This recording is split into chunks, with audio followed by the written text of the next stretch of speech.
말씀을 가지고 나는 누구며 어디에서 왔는가라는 제목으로 말씀을 전하도록 하겠습니다.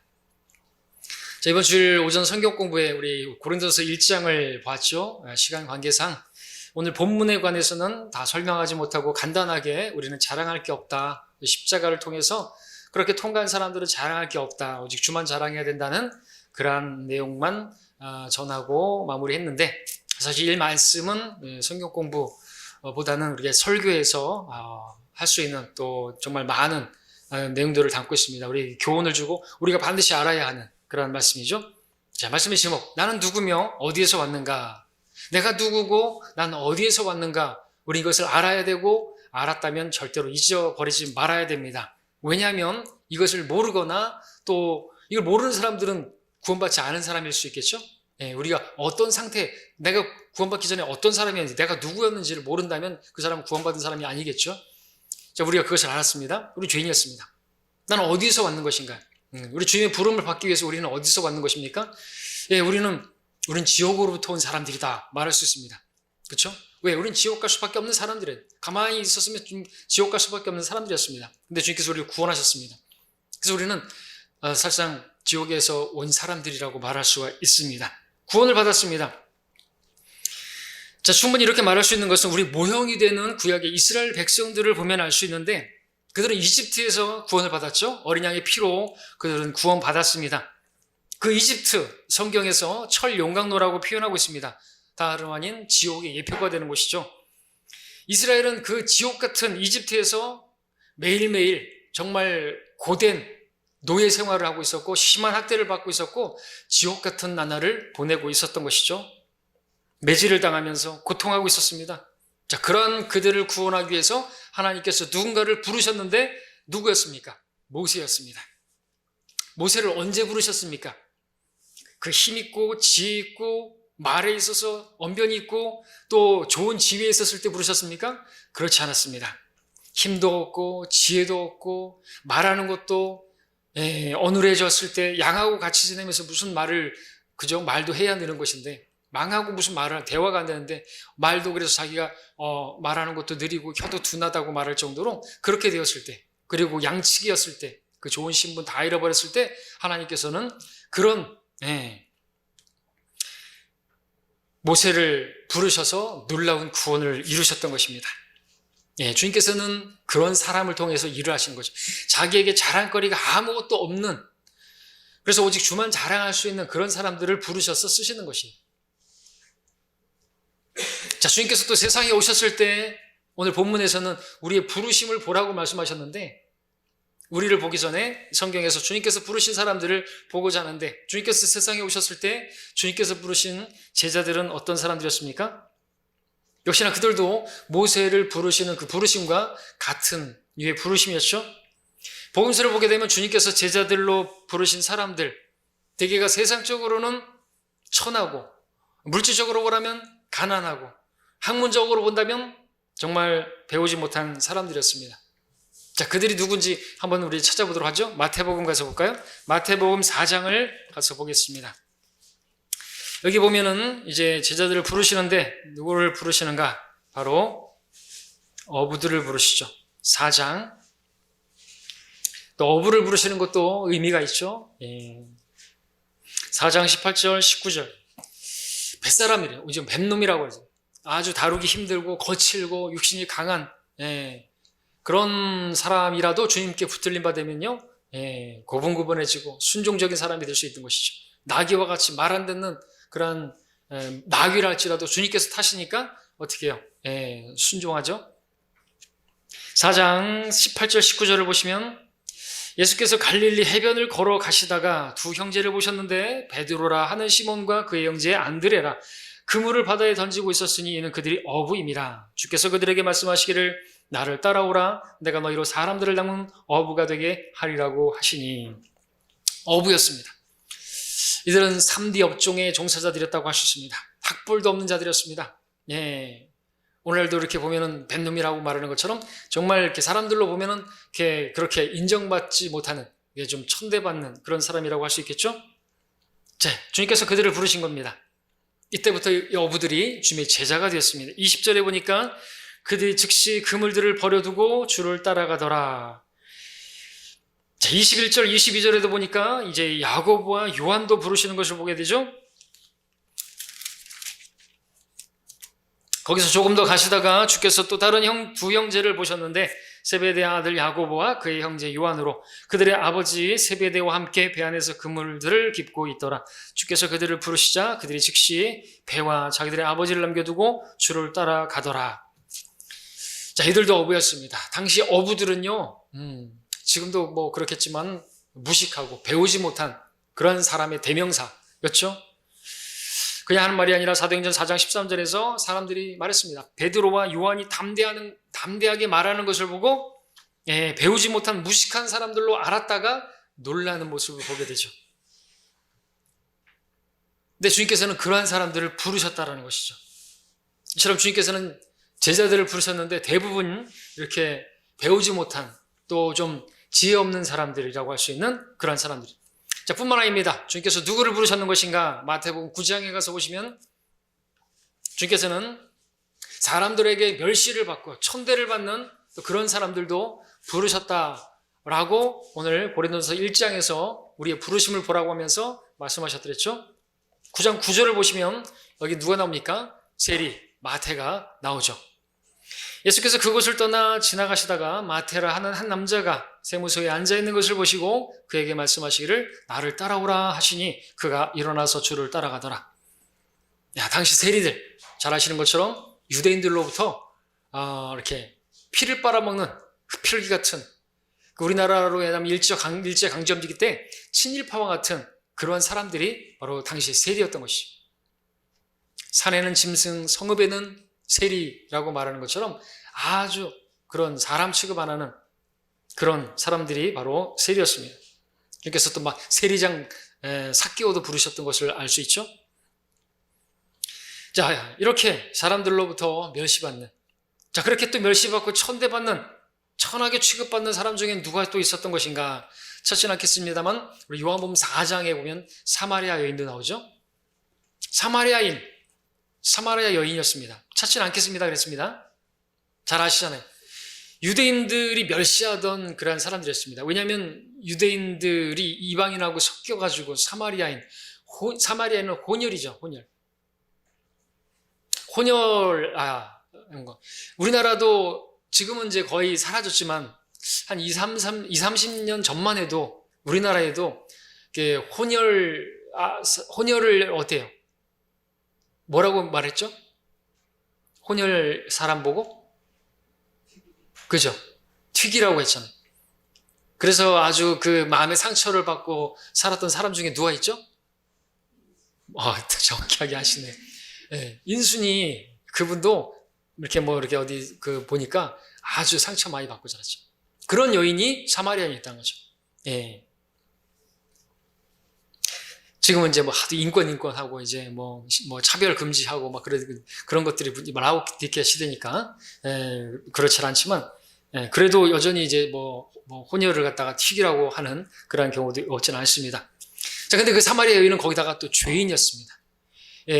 그동안 5명의 남편을 두었었고, 지금 있는 남편은 남편이 아닌데, 동거하고 있었던 간음하는 여인이었습니다. 주님께서 그런 죄인인 여인을 찾아가셨습니다.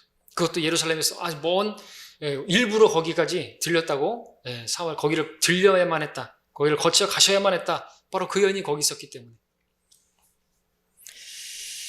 자신의 죄인됨을 알고 있었고, 그리스도를 기다리고 있었던 그 여인이었잖아요. 그죠? 자신의 삶에 대해서 정말 이렇게 한탄하고 이렇게 자신의 죄인됨에 대해서 알고 있었던 주님께서 그런 사람을 찾아가셨습니다. 자, 이렇게 보면 사람들은 주님께서 보면 아주 멸시받고 천하고 배우지 못하고 지혜 없고 그런 사람들. 물론 주님의 제자들 가운데서 부유한 사람도 있었고 사회적으로 존중받는 그런 사람들도 있고 백부장, 군대에 아주 좋은 지위를 가진 사람도 있었고 대부분 가난하고 약하고 천대받는 또 유대 사회에서 죄인들이라고 불렸던 그런 사람들이었습니다. 자, 근데 그들을 부르신 이유가 무엇입니까? 목적이 무엇입니까? 그들이야말로 자신이 죄인됨을 알고 자신들이 얼마나 약한지를 아는 사람들이었기 때문에 스스로 구원할 수 없는 스스로 구원받을 수 없다라고 여기고 있는 사람들이었죠. 바리새인들은 그렇지 않았습니다. 자기는 뭣도 하고 이것도 하고 자기는 율법을 지키면서 자기는 그렇게 구원받을 줄로 알았던 것입니다. 그러나 이 사람들은 가능성이 없었던 것이죠. 죄인들이었던 걸 알았고 자기들은 스스로 구원받을 수 없던 연약한 자들이라는 것을 알았던 신인한 사람들이죠. 그래서 주님이 자기들에게 필요한 분인 것을 알았던 것이죠. 자, 마태복음 9장 10절, 11절 보시면은 이제 이어서 예수께서 그 집에서 앉아 음식을 드실 때 보라 많은 세리들과 죄인들이 와서 주와 주의 제자들과 함께 더불어 앉았더라. 바리새인들이 그것을 보고 주의 제자들에게 말하기를 어찌하여 너희 선생은 세리들과 죄인들과 함께 먹느냐 했습니다. 바리새인들, 주님께서 세리들과 죄인들과 함께 앉아서 같이 교제하고 같이 음식을 하는 먹는 게 아주 안 입고 왔고, 그러면서 그러한 주님을 또 판단하고 있었던 것을 보죠. 그때 주님께서 12절에서 예수께서 그 말을 들으시고 그들에게 말씀하시기를 건강한 사람들에게는 의사가 필요 없지만 병든 사람들에게는 필요하니라. 사실 모두가 다 병든 사람들이죠. 다시 말해서 다 모두가 하나님 앞에 죄인들이란 말입니다. 다 주님 앞에 나와야 될 사람들인 것이죠. 주님께서 의사이십니다. 죄라고 하는 중병에 걸려 있는 것입니다. 코로나가 문제가 아니고 암이 문제가 아니에요. 사람들은 다 암에 걸리지 않았어도 중병에 걸렸어요. 죽을 병에 걸렸어요. 그게 뭡니까? 죄죠, 죄. 죄가 없는 사람이 없잖아요. 죄의 싹은 사망이에요. 그래서 사람이 죽는 것입니다. 그러니까 다 죽는 사람들은 주님께 나와야 되는 거죠. 죽을 사람들은 다 와야 되는 것입니다. 영생을 주시려고 하시는데, 근데 그러한 사람들이 주님께 손가락질하면서 자기보다 못하다고 하는 그런 사람들에게서 손가락질하고 아주 비난하고 있었던 것이죠. 그들이 누구예요? 바리새인들인 것입니다. 그들이 누구예요? 영적인 소경들이지. 자기들을 보지 못하는 것입니다. 자기들은 더한 죄가 있으면서 들보가 아주 눈에 들어있어서 다른 사람들의 티만 보면서 그랬던 사람들이죠. 바리새인들도 똑같은 죄인들이었습니다. 그러나 그들은 자신들의 죄인됨을 보지 못하고 구원받기 위해서 자기에게 예수님이 그리스도가 필요하다는 것을 보지 못하는 소경들이었던 것이죠. 그래서 자기는 본다고 하는 그런 사람들이었죠. 자, 근데 주님과 함께 있던 이 세리들과 죄인들은 자신들의 그 죄인됨을 그리고 자신들의 그 약함을 몸소 시인하고 있었던 사람들이었기 때문에 주님께서 그들을 찾아가셨고 그들은 주님이 필요해서 그 주님과 함께 앉아 있었던 것입니다. 예수님께서 이 땅에 오신 목적 바로 이러한 사람들, 죄인들을 위해서, 연약한 자들을 위해서 오셨던 것입니다. 그들을 위해서 죽으셨던 것이죠. 로마서 5장에서 우리가 아직 연약하였을 때 그리스도께서 때가 되어 경건치 아니한 자들을 위해서 죽으셨다 그랬습니다. 우리가 아직 죄인이었을 때 그리스도께서 우리를 위하여 죽으심으로써 하나님께서는 우리를 향한 그의 사랑을 나타내셨다고. 우리도 그러한 사람, 우리가 죄인이었고 우리는 연약한 자였고 우리는 하나님과 원수였다고 말하고 있습니다.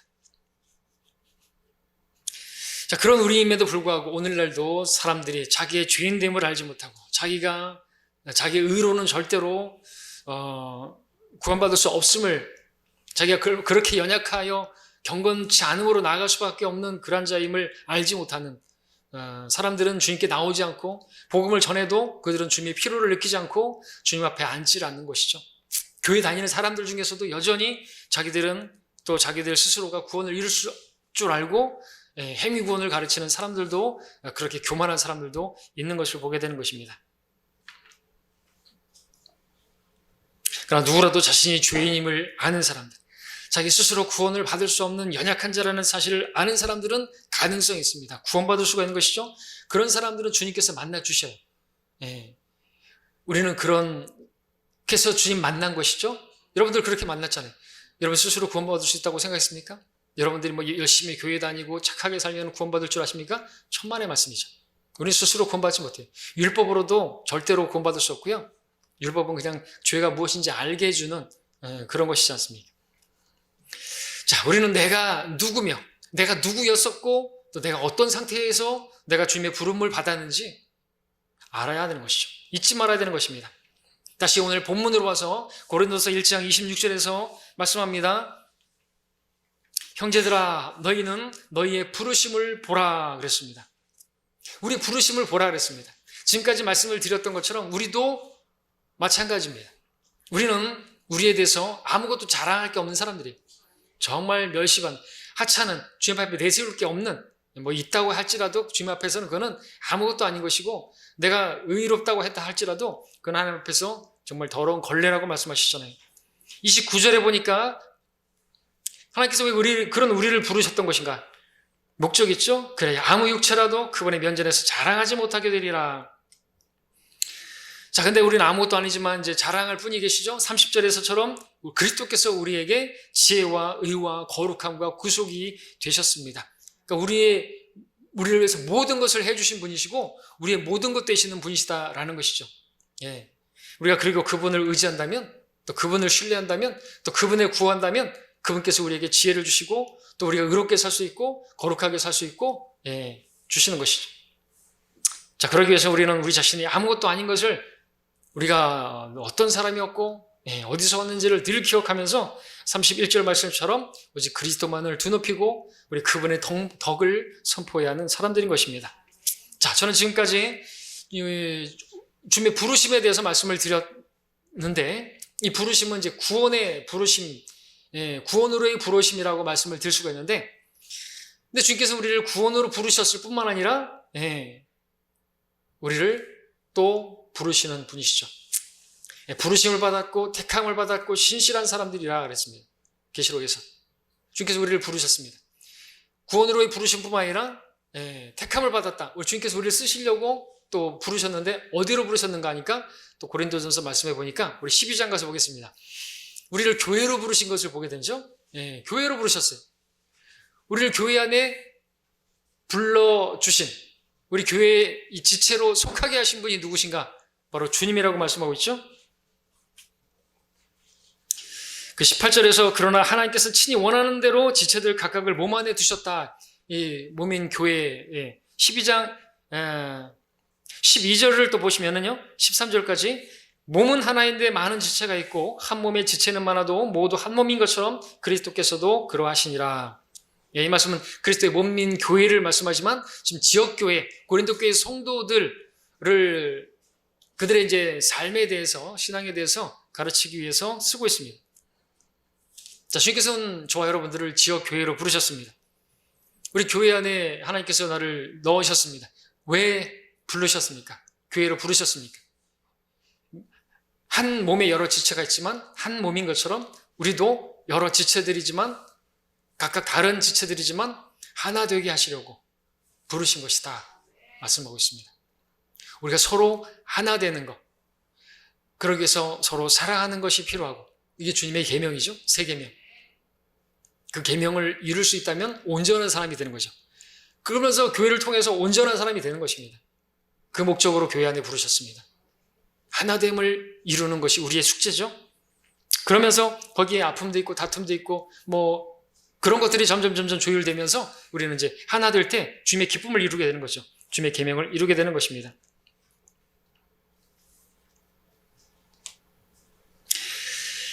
자, 그렇게 교회로 부름을 받은 저와 여러분들, 각각의 정말 세상에서 다른 삶을 살고 성격도 다르고 기질도 다르고 다 다르지만 주님께서 우리를 교회로 부르셨다면 우리는 서로 이렇게 하나 될 수 있어야 하는 것입니다. 또 몸의 지체들이 그러한 것처럼 우리 서로에 대해서 필요한 존재라고 믿어야 되는 것이죠. 이걸 알아야 되는 것입니다. 15절에 보시면, 그래서 이제 몸을 비유로 들면서 우리 교회를 설명하고 있는데, 만일 발이 말하기를 나는 손이 아니므로 몸에 속하지 아니한다 하여 그것이 몸에 속하지 않는 것이냐. 발, 신체에서 맨 바닥에 있죠. 자기를 이렇게 스스로 비하하는 것입니다. 저 손에 해당하는 지체를 보면서 손이 하는 일을 보니까 대단한데 나는 발이라 밑에 있다고, 저 밑에 있다고 생각하면서 자기는 이 교회에 필요 없다고 생각하는, 그런 생각을 하는 사람은 잘못된 생각을 하는 것이죠. 다 손의 기능을 하는 게 아니잖아요. 그죠? 발 얼마나 유용합니까? 발이 없이 어떻게 또 일할 수 있습니까? 그 발이 인 지체가 그 교회에서 또 그 기능을 맡고 있는 것입니다. 다 다른 것이죠. 서로에게 다 필요한 존재라는 것이죠. 18절에서 그래서 그러나 이제 하나님께서는 친히 원하시는 대로 지체들 각각을 몸 안에 두셨다고 말씀하고 있습니다. 꼭 맞게 교회 안에 주님께서 부르신 것입니다. 여러분들은 스스로가 그렇게 여길 수가 있어야 되는 거죠. 늘 말씀드렸지만 내가 찾아온 게 아니에요. 주님께서 나를 인도해 주신 것이고 이 교회에 필요하고 이 교회를 통해서 섬기고 또 여러분들이 이 교회를 통해서 다른 지체들을 섬기라고 이 교회에 오신 것이지 처음에는 섬김을 받는 것이 맞겠지만 나중에는 섬길 수가 있어야 되는 것이죠. 다른 지체들을. 언제나 내가 섬김을 받으려고 하거나 언제나 으뜸이 되기를 존중받기를 원하고 대우받기를 원하고 그러면은 그는 고린도 교회가 되는 거죠. 육신적인 사람이 되는 것입니다. 근데 우리가 뭐 존중받고 그럴 만한 나 자랑할 만한 뭐가 있냐 이거죠. 없다는 거를 지금 말씀드리려고 앞에서 쭉 이야기했던 것이에요. 그 부르심, 자기가 누구고 어디서 왔는지를 잊어버리게 되면 고린도 교회처럼 육신적이게 되고 자랑하게 되고 주를 자랑하는 것이 아니라 받은 은사를 가지고 자기를 드높이고 으뜸되려고 하는 그러면 이제 교회 꼬리가 아닌 거죠. 아주 육신적인 사람으로 주님께서 대적하실 수밖에 없는 사람으로 전락할 수밖에 없는 것이죠. 큰 은혜를 받았는데 은혜로 구원을 받았는데 말이죠. 얼마나 안타까운 것입니까? 자, 그래서 중요한 게 이제 21절인데 더더욱 이런 성도는 있으면 안 되죠.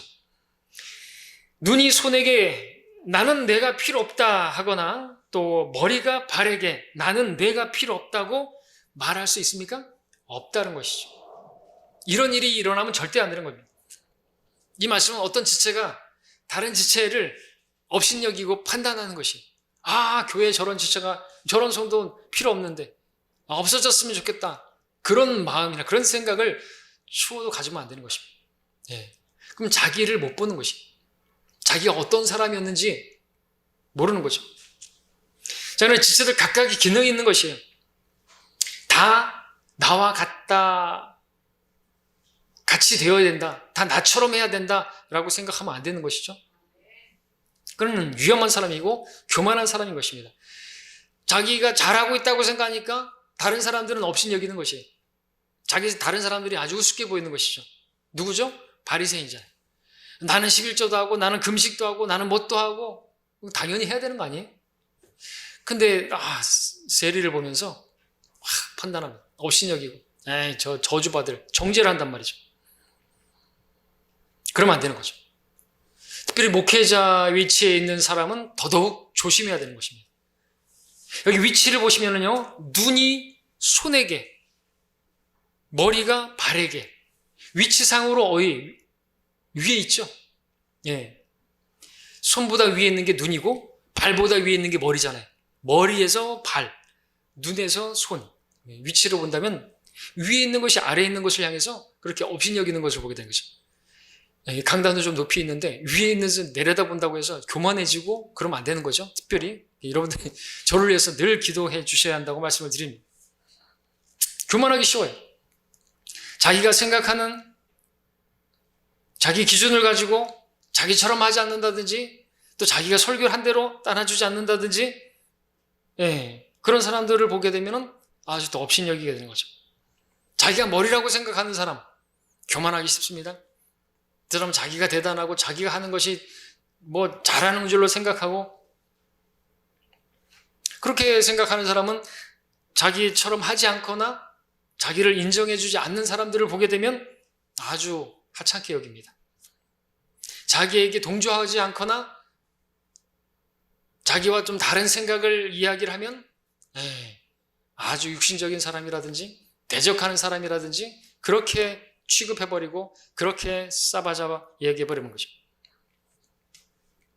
자기 기준을 가지고 다른 지체를 판단하고 정지하는 이 모습이 누구의 모습이죠? 바리새인의 모습입니다. 근데 주님께서 뭐라고 말씀하시는지를 잘 들어보십시오. 22절에 뿐만 아니라 몸에 더 약하게 보이는 지체들이 오히려 더 요긴하고 우리가 보는 거하고 하나님 보시는 때는 다른 것이에요. 우리 몸에서도 우리가 볼 때는 별로 소중한 것이 아닐 것 같지만 보이지 않지만 기능을 하고 있는 그 기능 때문에 버티고 있는 것이죠. 그렇죠? 간 같은 경우는 보이지도 않잖아요. 그죠? 우리가 몸이 피곤하거나 왜 그래요? 간 때문이잖아요. 그죠? 얼마나 소중해요. 드러나지 않아요. 다 하는 게 있어요. 뭐 다른 것들은 뭐 귀는요. 귀는 나오죠. 성경에. 또 다른 것도 많습니다. 자, 주님께서 더 약하게 보이는 지체가 더욱더 요긴하다라고 말씀하시면 우리는 아멘 해야 되는 거죠. 그러니까 어디 그런 게 어디 있어요, 사실은. 내가 근데 볼 때 더 약하게 보인다라고 생각하는 건 내 생각이죠. 하나님의 생각은, 우리 생각은 지금 여기 이 말씀으로 보더라도 완전히 이사야서 55장 말씀처럼 반대는 하늘과 땅 차이예요. 그죠? 그리고 23절을 보시면 우리가 덜 귀히 여기는 몸의 지체들에게 보다 많은 존귀로 입혀주며 우리의 아름답지 못한 지체들은 더욱 아름다운 것을 얻으며. 예, 다르죠? 우리 생각하고. 또 이 말씀 그대로입니다.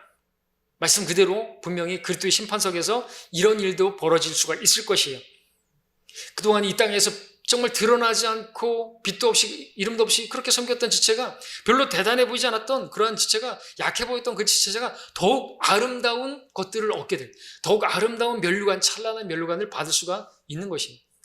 목사라고 해서 뭐 많은 면류관을 받고 그런 거 아니죠. 그죠? 예. 자기 교만하게 막 성도들을 지배하고 업신여기고 판단하고 그랬다면 베드로전서 5장에 따르면 영광의 면류관도 없게 되는 거죠. 지배하고 그랬다면. 자, 때문에 우리는 눈으로 보는 대로 판단을 하게 되면 안 되는 거죠. 네, 보지 못하면서 다 본다고 다른 성도들을 그렇게 판단하고 그렇게 하면은 그 사람은 소경이고 영적인 바리새인인 것입니다. 자, 주님께서 우리를 교회로 부르셨습니다. 구원으로 부르시고, 정말 자랑할 것 없는 우리를 구원으로 부르시고 뿐만 아니라 교회에 불러 넣어주셨습니다. 우리에게 원하시는 게 무엇이겠습니까? 그것은 서로에게 우리가 필요한 줄을 알고 서로에게 도움이 되는, 섬기는 자가 되기를 바라시는 것이죠. 하나 되는 것입니다. 25절, 26절. 이는 몸 안에 분열이 없게 하실 뿐만 아니라 지체들이 서로에게 동일한 관심을 가지게 함이라. 만일 한 지체가 고통을 받으면 모든 지체가 그와 함께 고통을 받으며 만일 한 지체가 영광을 얻으면 모든 지체가 함께 기뻐하느니라. 이게 하나님께서 원하시는 교회입니다. 교회는 기쁨과 슬픔을 함께하는, 마치 몸과 같이 전체가 기뻐하고 전체가 함께 아파하고 내 몸을 돌아보듯이 다른 지체에 관심하고 그 지체들과 함께하는 것. 모세, 우리 이번 주 봤던 것처럼 형제들의 고난에 동참하는 거죠. 그죠? 하나님의 백성과 함께 하기 위해서 자기의 모든 것을 내어버리는, 그게 믿음의 사람인 거죠. 그리고 여러분들도 믿음이 있다면, 다른 지체들이 아파하고 있다면, 괴로워하고 있다면 그것이 내 아픔이고 내 괴로움이 될 수가 있어야 되는 거죠. 근데 그걸 느끼지 못한다. 막 지체가 막 괴로워하고 지체들이 힘들어하고 있는데 전혀 자기는 아무런 감각이 없고 아픈 것도 없고 그렇다. 목회자가 또 그렇다고 한다면 문제가 심각한 것이죠. 그는 영적인 문둥병에 걸린 것이, 감각이 없어요. 떨어져 나가도 아픈데도 감각이 없다. 울부짖고 있는데도 감각이 없다. 그러면은 문제가 심각한 것이죠. 죽은 교회입니다. 자, 주님께서는 우리가 자신의 몸과 같이 성도들이 관심하고 함께 하기를 바라세요. 몸과 같이 그렇게 움직이기를 원하세요. 하나 되기를 원하신다는 것이죠. 그래서 우리가 어떻게 하나 될 수 있을까요? 자, 이제 마지막 부분입니다. 에베소서로 가보겠습니다. 에베소서 4장. 자, 우리는 이런 말씀들을 아마 자주 들었지만, 자주 들어도 절대로 많이 듣는 게 아닌, 자주 들어도 또 들어야 될 말씀이 바로 이것이죠. 왜냐하면 우리 교회는 고린도 교회 될 수 있는 그런 조건들을 많이 갖췄기 때문에 많은 지식이 있고, 그렇죠? 4장 1절부터 3절까지. 그러므로 주의 죄수된 내가 너희에게 권고하노니 너희가 부르심을 받은 그 부르심에 합당하게 행하되 모든 겸손과 온유와 오해 참음과 사랑 가운데서 서로 용납하고 화평의 띠 안에서 성령의 하나됨을 지키도록 열심히 노력하라. 자, 3절에서 화평의 띠 안에서 성령의 하나됨을 지키도록 열심히 노력하라는 말씀을 보게 되는 것입니다. 이게 우리가 해야 할 숙제죠. 왜냐하면 성령의 하나됨, 하나 이미 됐어요. 하나 된 것을 우리가 이제 지키는, 왜냐하면 이 하나 된 걸 깨트리는 육신이 있고 또 다른 그리스도인이 있고 또 마귀가 있기 때문에 그렇습니다. 근데 우리가 어떻게 열심히 노력한다고 해서 되는 게 아니죠. 자, 근데 여기서 비결을 보여주고 있습니다. 뭐가 나오고 있습니까? 1절에서 너희의 부르심을 보라는 것이죠. 우리 고린도서 1장에서 봤던 것처럼 부르심을 바라는 거죠. 너희는 부르심을 받은 그 부르심 안에서 합당하게 행하라는 것이죠. 이게 제일 중요하다고 봅니다. 내가 어디서, 제가 누구였었는데 그런 나를 구원으로 부르시고 또 이 교회 안에 부르셨는지를 내가 누군지를 안다면 어찌 교만 떨 수가 있겠습니까? 내가 누군지를 알고 어디서 온 자들인 걸 안다고 한다면 교회 안에 들어와서도 우리는 부르심에 합당하게 행하되 라고 하면서 처음에 나오는 게 뭐예요? 모든 겸손이 나오는 것을 보죠. 그러니까 내가 나를 부르신 그 부르심을 알면 모든 겸손으로 다른 지체들을 향해서 낮아질 수가 있고 섬길 수가 있는 것입니다. 교만하다? 근데 교만하면 뭐예요? 바리새인이고 자기가 어디서 와서 자기가 누구인지 잊어버린 거예요. 하나됨을 지키는데 무엇보다 필요한 게 겸손이죠. 그리스도인은 겸손해졌기 때문에 주님을 영접한 사람들이에요. 어디까지 낮아진 거예요? 지옥에까지 낮아진 사람들이에요. 우린 지옥으로부터 온 사람들이에요. 지옥 갈 수밖에 없는 죄인이라고 고백한 그 정도로 겸손하게 자기를 낮춘 사람이 우리들이란 말이죠. 그런 우리들이 건져냄을 받았는데 이제 내가 1만 달란트 빚을 탕감받았는데 100데나리온 그까짓 거 용서 못하고 용납하지 못하고 막 그러면은 그건 참 꼴 사나운 것도 그런 것도 꼴 사나운 영적 꼴불견도 그런 꼴불견이 없는 것이죠. 그죠? 그러면 안 되는 것이죠. 우리는 주님께 왔으면 제일 먼저 배워야 될 게 겸손이죠. 나는 뭐냐고 겸손하니 내게 와서 배우라 그랬습니다. 겸손은 내가 아무것도 아니라는 것을 아는 사람에게서 나오는 것이고 자기가 누구인지 어디서 왔는지를 아는 사람이 나오는 것이죠. 우리는 다른 사람을 판단할 자격이 없습니다. 내가 연약했을 때, 내가 죄인이었을 때 그리스도께서 나를 위해서 죽으심으로써 내가 구원되어졌고 내가 이렇게 부름을 받았고 지금 서 있는 것입니다. 지금도 우리는 주님께서 붙들어 주시지 않으시면, 은혜를 주시지 않으면 우리 넘어질 수밖에 없는 것이고 우리가 섰다고 생각하면 그 교만, 다음은 넘어질 교만, 멸망에 앞서 교만이라고 그랬지 않습니까?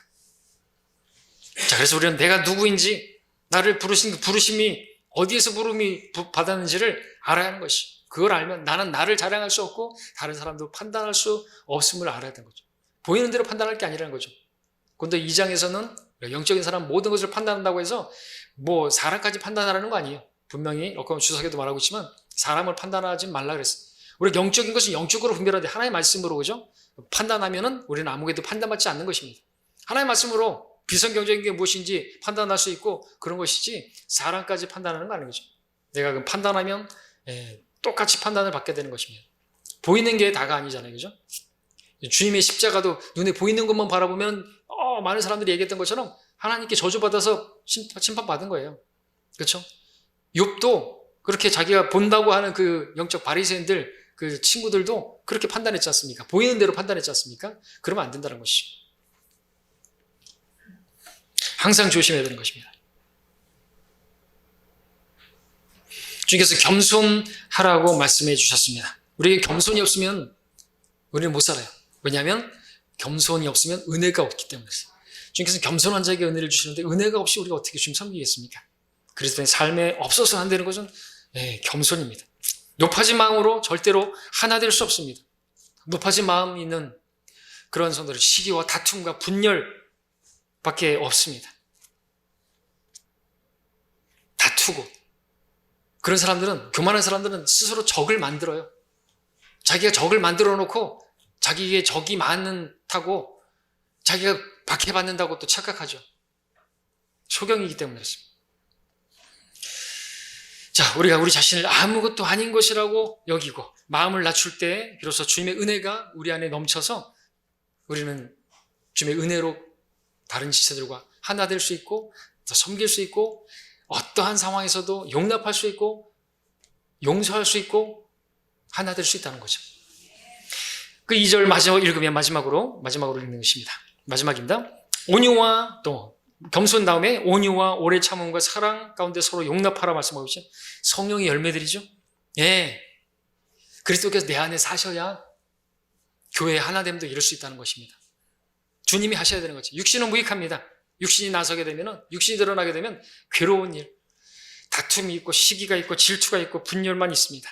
자, 우리가 그러나 나를 부인할 때 주님께서 내 안에 역사하셔서 다른 성도들을 겸손으로, 온유로, 오래 참음으로 사랑 가운데 용납할 수 있게 되고, 그렇다면 우리는 어떤 누구와도 하나 되지 못할 사람이 없는 것입니다.